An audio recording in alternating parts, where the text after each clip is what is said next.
নমস্কার। Model academy কর্তৃক আয়োজিত অনলাইন ক্লাসে তৃতীয় শ্রেণীর সকল শিক্ষার্থীকে স্বাগতম। বিষয় হিন্দু ধর্ম ও নৈতিক শিক্ষা। আমি রিনা মজুমদার তোমাদের সাথে আজকে তোমাদের পাঠ্য বইয়ের অষ্টম অধ্যায় দেশপ্রেম নিয়ে ক্লাসে আলোচনা করব। প্রিয় শিক্ষার্থীরা, আশা করি তোমরা সবাই ভালো আছো, সুস্থ আছো। ভালো থাকো, সুস্থ থাকো, নিরাপদে থাকো, এটাই সৃষ্টিকর্তার কাছে প্রার্থনা করি। আমিও ভালো আছি। চলো তাহলে প্রিয় শিক্ষার্থীরা, দেরি না করে আমরা মূল ক্লাসে চলে যাই। তোমরা তোমাদের পাঠ্য বইয়ের পৃষ্ঠা নম্বর 49 অষ্টম অধ্যায় দেশপ্রেম, ওখানে যাও, বই বের করো, পড়তে থাকো এবং খাতা কলম সাথে রাখবে। দেশপ্রেম মানুষের মধ্যে যে সকল মহৎ গুণ রয়েছে, দেশপ্রেম সেগুলোর অন্যতম। দেশের প্রতি ভালোবাসাকে বলে দেশপ্রেম। পাখি যেমন ভালোবাসে আপন নীড়কে, পশু তেমন ভালোবাসে নিজের বাসস্থানকে, মানুষও তেমনি ভালোবাসে নিজের দেশকে। স্বদেশের প্রতি এই ভালোবাসা ও মমত্ববোধই দেশপ্রেম। দেশপ্রেম কিভাবে প্রকাশ পায়? দেশকে ভালোবাসা, দেশের মঙ্গল করা, দেশ শত্রু দ্বারা আক্রান্ত হলে তাদের বিরুদ্ধে যুদ্ধ করে দেশের স্বাধীনতাকে রক্ষা করা প্রত্যেক মানুষের দায়িত্ব ও কর্তব্য। এসব কাজের মধ্য দিয়েই দেশপ্রেম প্রকাশ পায়। প্রকৃত দেশপ্রেমিকের কাছে জন্মভূমি স্বর্গের চেয়েও শ্রেষ্ঠ।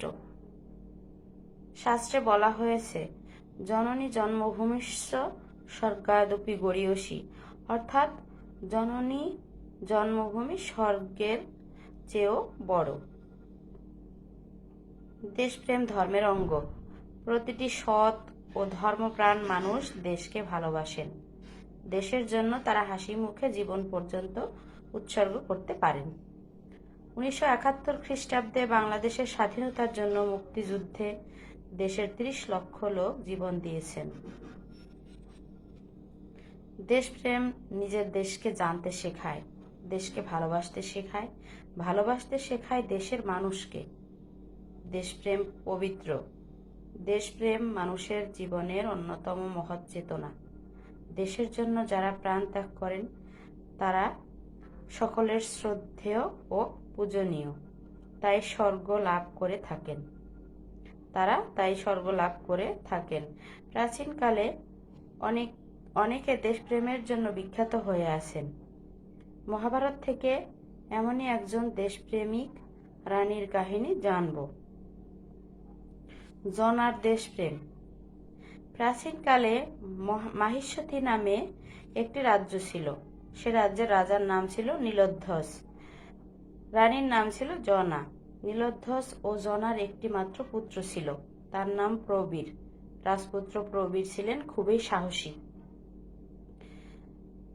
পাণ্ডবরাজ যুধিষ্ঠির অশ্বমেধ যজ্ঞ করার জন্য অশ্ব ছেড়েছিলেন। অশ্বমেধ যজ্ঞ হচ্ছে রাজাদের যজ্ঞ। এই যজ্ঞের নিয়ম হচ্ছে, রাজা একটি অশ্ব ছেড়ে দেবেন, অশ্বের পিছনে থাকবে সৈন্য সামন্ত। অশ্ব চলে যাবে এক রাজ্য থেকে অন্য এক রাজ্যে। পরাজিত রাজা হবেন জয়ী রাজার অধীন। এভাবে সকল রাজাকে পরাজিত করতে হবে, আর অশ্ব বাধাগ্রস্ত না হয়ে অন্য রাজ্যে চলে যাবে। যজ্ঞের অশ্বকে বাধা না দেওয়ার অর্থ পরাধীনতা মেনে নেওয়া। সবশেষে অশ্বকে ফিরিয়ে এনে তাকে বলি দিয়ে যজ্ঞ শেষ করতে হয়। এরই নাম অশ্বমেধ যজ্ঞ। অশ্বমেধ যজ্ঞকারী রাজা হবেন রাজার রাজা। পাণ্ডবদের ছেড়ে দেওয়া যজ্ঞের অশ্ব গেল মাহিষ্মতি রাজ্যে। রাজপুত্র প্রবীর অশ্বটিকে বাধা দিলেন এবং আটকে রাখলেন। রাজা নীলধ্বজ খুব ভয় পেলেন। তিনি অশ্বটিকে ছেড়ে দিতে বললেন, কিন্তু বাধা দিলেন স্বাধীনচেতা রানী জনা। তিনি প্রবীরকে সমর্থন করলেন, কেননা রানী জনা পরাধীনতা মেনে নিতে চাননি। প্রবীরের সঙ্গে প্রচণ্ড যুদ্ধ হলো পাণ্ডব সেনাপতি অর্জুনের। যুদ্ধে প্রবীর হেরে গেলেন এবং অর্জুনের হাতে নিহত হলেন। পুত্র শোকে কাতর হলেন রানী জনা, কিন্তু ভেঙে পড়লেন না, কেননা জনা দেশপ্রেমিক। তার পুত্র প্রবীরও দেশপ্রেমিক। দেশের জন্য পুত্রের মৃত্যু হয়েছে, এ মৃত্যু গৌরবের। কিন্তু রাজা নীলধ্বজ পরাজয় মেনে নিলেন, ছেড়ে দিলেন পাণ্ডবদের যজ্ঞের অশ্ব। এতে রানী জনা খুব দুঃখ পেলেন। পরাধীনতার চেয়ে মৃত্যুও ভালো, তাই গঙ্গা নদীতে ঝাঁপ দিয়ে প্রাণ বিসর্জন দিলেন জনা। দেশপ্রেমের জন্য তিনি মরেও অমর হয়ে আছেন। ধন্য জনা, ধন্য বীর মাতার বীরপুত্র প্রবীর। এখানে দুটো কাজ আছে। প্রবীর অশ্বমেধের ঘোড়া কি করেছিল? আটকে বা বেঁধে রেখেছিল, বাধা দিয়ে বেঁধে রেখেছিল। তারপরে 2 নম্বর, প্রবীর প্রচণ্ড যুদ্ধ করেছিলেন কার সঙ্গে? পাণ্ডবদের সেনাপতি অর্জুনের সঙ্গে। আমরাও জন ও প্রবীরের মতো দেশপ্রেমিক হব, ভালোবাসবো আমাদের দেশকে, দেশের মঙ্গলের জন্য, দেশের উন্নতির জন্য, দেশের স্বাধীনতা রক্ষার জন্য কাজ করব। প্রিয় শিক্ষার্থীরা, তোমরা অবশ্যই পড়েছ এবং বুঝতে পারছো যে এখানে দেশপ্রেম কি, কিভাবে আমরা দেশের সেবা করব। ঘটনাটি তোমরা অবশ্যই ভালো করে বারবার পড়ে নেবে এবং এখান থেকে যে প্রশ্ন আসবে সেগুলো তোমরা অবশ্যই যাতে লিখতে পারো। প্রিয় শিক্ষার্থীরা, দেখো এখানে তোমাদের যে শূন্যস্থান আছে অনুশীলনীতে, শূন্যস্থানগুলো আমি বোর্ডে করিয়ে দিচ্ছি, তোমরা অবশ্যই খাতায় তুলে নেবে। খাতা কলম রেডি রাখো। আশা করি সবাই খাতা কলম রেডি করেছে, এবার তুলে নাও। দেখো শূন্যস্থান পূরণ করো। পাখি আপন নীরকে ভালোবাসে। পাখি কি ভালোবাসে? ফাঁকা জায়গায় বসবে। পাখি আপন নীরকে ভালোবাসে। মানুষ ভালোবাসে কি? নিজের দেশকে। শূন্য স্থানে ফাঁকা স্থানে বসাবে নিজের দেশকে। 3 নম্বর, দেশের প্রতি অনুরাগকে বলে কি? দেশপ্রেম। তোমরা বইয়ে তো অবশ্যই পড়েছ যে দেশের প্রতি অনুরাগকে বলে দেশপ্রেম।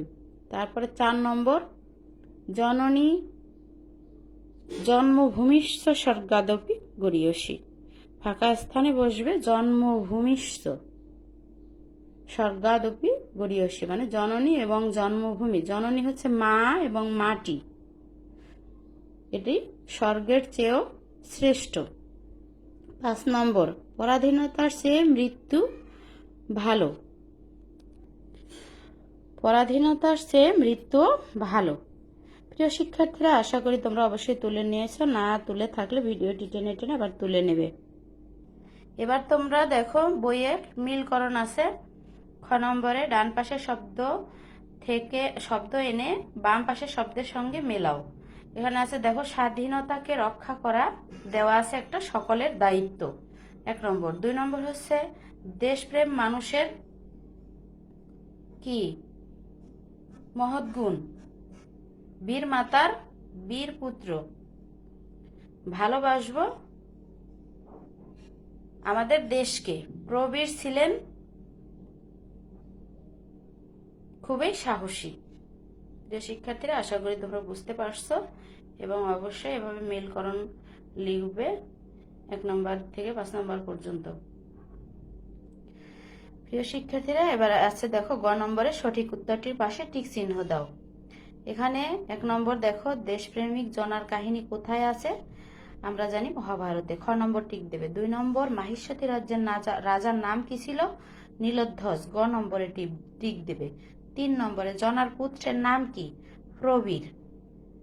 4 নম্বর হচ্ছে অশ্বমেধ যজ্ঞ কারা করেন? রাজারা। ঘ নম্বর, হ্যাঁ ওখানে টিক দেবে। তারপর 5 নম্বর, পাণ্ডব সেনাপতি কে? অর্জুন। গ নম্বরে টিক দেবে। অবশ্যই তোমরা বুঝতে পারছো। তোমরা গল্পটি ভালো করে পড়ে থাকলে অবশ্যই পারবে। এবং এরপরে আছে ঘ নম্বর এবং উম নম্বরে 5টি 10টি প্রশ্ন।